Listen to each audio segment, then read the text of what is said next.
Is social media the secret to landing the job, or is it actually standing in your way? This is a question that's been running through my mind. I'm sure it's something that many of you can relate to, so let's go ahead and dig in. We've all been there, hustling on LinkedIn, trying to make as many connections as possible, talking to recruiters that may have job postings, and perhaps you're even posting useful articles or posts on social media to increase your presence. But let's be honest, is this hustle really giving you the edge, or is it actually standing in your way? I recently had a heart to heart with one of my clients, and we dived into his fears around landing the job. We talked about the constant layoffs that we see on social media and in the news. We talked about how his feed is filled with tons of people looking for Scrum Master jobs. Not to mention the frustration with constantly posting and not hearing anything back. That can be really discouraging. I threw out a simple question.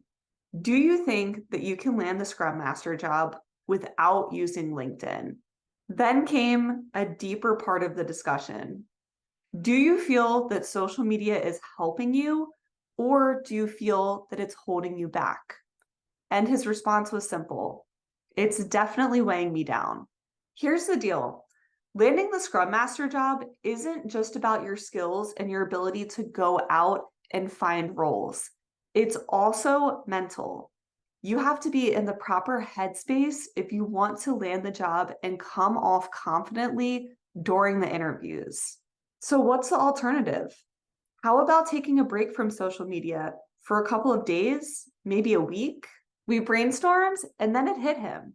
Instead of mindlessly scrolling on LinkedIn or trying to put tons of value posts out there and just getting burnt out, what about using another method like going to meetups and forming genuine connections? What about using some of the Discord channels that he's used in the past to try to connect with other people? For those of you who are not familiar with Discord, it's a chatting app where people that are like-minded come together and they talk. It's worth noting that social media can be a big part of my life, and there are times when it weighed down on me. For instance, whenever a big launch is coming up, I tend to spend more time on social media, and I can definitely see it weighing on my mood. And my goal has been to try to consume less and post more content. That way I don't get distracted by the constant noise of, am I marketing enough? Comparing myself to someone else who might be 10 years ahead of me and has 3, 4, maybe 5 times as many followers or as many clients. That's really just not fair to myself, and it's not helping me get any further along. People make it look so easy on social media, yet you rarely see the struggle behind the scenes. And even though I was worried about taking a step back from social media, will people contact me? Can I still fill my class? I ended up taking a couple of weeks off, and to my surprise, when I came back, I had an influx of emails from people who had reached out and are interested in my course. And here's the simple takeaway. What you consume becomes your reality. If you're constantly bombarded with negative thoughts or images, it's going to be a lot harder to focus on the positive.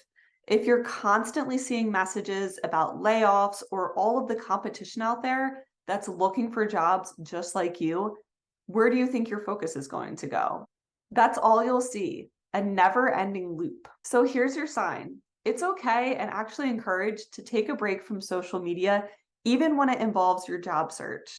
You don't have to disappear entirely, but a well-timed break could help you with the mental fog and come back with a more refreshed attitude towards landing the role. Do you ever feel that you need a social media break, or have you ever taken a break? And if so, did it actually help?